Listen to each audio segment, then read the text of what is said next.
नमस्कार, मी गजानन बळीराम देशमुख, राहणार आंतरी देशमुख, तालुका मेकर, जिल्हा बुलढाणा. बघा, आमच्या घरातला विषय. माझे वडील बळीराम कस्तुरबाराव देशमुख पहिल्यापासून व्यसनी असल्यामुळे आमच्या आई वारली तेव्हा आम्ही लहान होतो.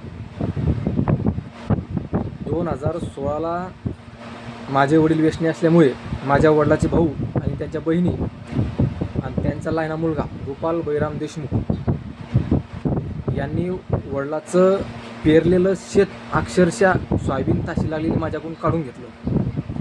मी सुद्धा वाद केले नाही, पेरलेली जमीन सोडून दिली. तेव्हापासून ती जमीन दुसऱ्याला ठोक्याने देतात. 2016ला 6 एकर 2 गुंठे होती. 2017ला मी वडिलाला म्हटलं की तुम्हाला 3 एकर ठेवा, 1.5 एकर मला द्या, 1.5 एकर लाईन गोपाल बळीराम देशमुखला द्या. तर जे वडिलाच्या नावाचं जे 3 एकर शेत होतं 2016पासून ठोक्यानं देऊन वडिलाच्या शेताचे पैसे गोपाल बळीराम देशमुख हा त्यांचा लहाना मुलगा यांनी पैशावर मजा मारली, आईश केली. आणि आमचे वडील अक्षरशः गावातल्या गजानबाबाच्या मंदिरावर जगले, लोकांच्या कोठ्यावर जगले. कारण वडील माझ्या विरोधात होते. मी खरं बोलतो म्हणजे आमचे वडील व्यसनी असल्यामुळे आमच्या वडिलाच्या दोन्ही भावांनी वडिलाला शेत कमी दिलं. ढोर नाही, वासरू नाही, तुत्या नाही. अक्षरशः आमच्या आजोबाच्या हातची 70 एकर प्रॉपर्टी होती, तिच्यासुद्धा आमच्या वडिलाला 3 एकर जमीन कमी दिली वडील व्यसनी असल्यामुळे. मग मी खरं बोलतो, मी शेत मोजले, त्याच्यामुळे वडिलाला माझ्या विरोधात उभं केलं त्यांच्या भावांनी, बहिणींनी आणि लहाना भाऊ गोपाल देशमुख.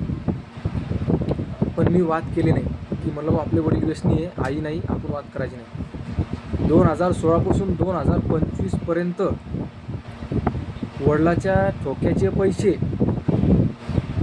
पूर्ण गोपाल बळीराम देशमुखच्या अकाउंटला गेलेले आहेत.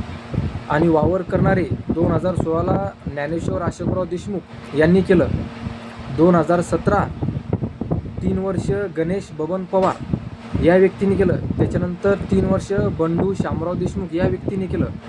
त्याच्यानंतर विष्णू दत्तराव देशमुख या व्यक्तीने 3 वर्ष केलं. या सर्वांनी हे साक्षीदार आहेत. या सर्वांनी गोपाल बळीराम देशमुखच्या अकाउंटला पैसे टाकलेले आहेत. आमच्या वडिलाला अक्षरशः 500,000 रुपये मिळत होते.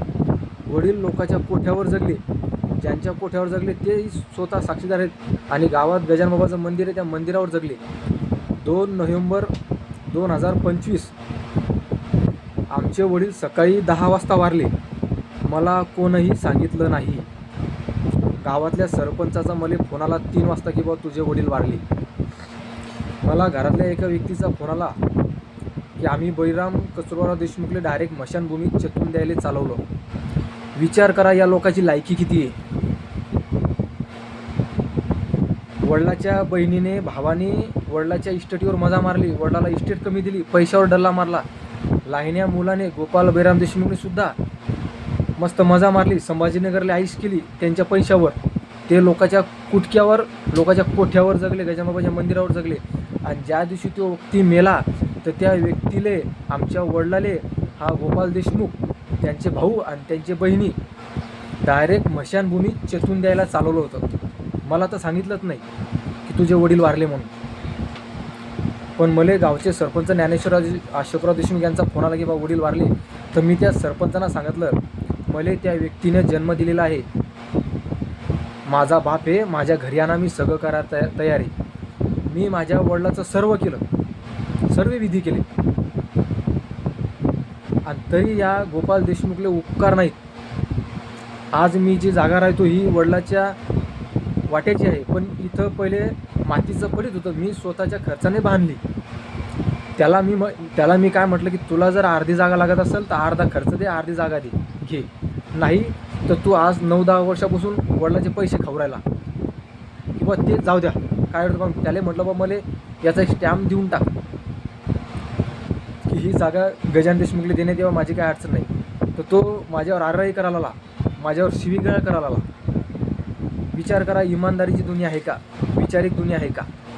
हा गोपाल देशमुख 1 नंबर भाडखाऊ, 1 नंबर मतलबी आणि गू खाऊ माणूस पोरगा या. वडिलाचे पैसे खाल्ले, 8-9 वर्ष डल्ला मारला. आमच्या वडिलाची गावकरी शेती होती आजोबाची, ती आमच्या मोठ्या चुलत्याने विकली. तिचे 3,30,000 आले थे. त्यातले 1 लाख मला दिले, 1 लाख गोपाल देशमुखचे आणि 1,30,000 रुपये वडिलाचे होते.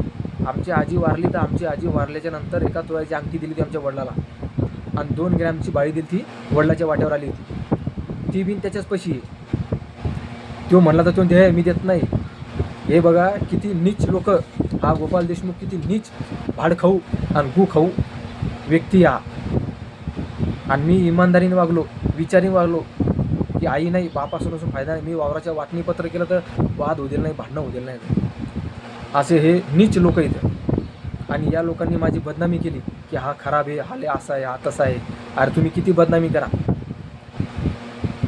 मी किती खरा आहे, मी किती साक्षीदार, मी किती इमानदार आहे हे भगवंताला माहिती आहे.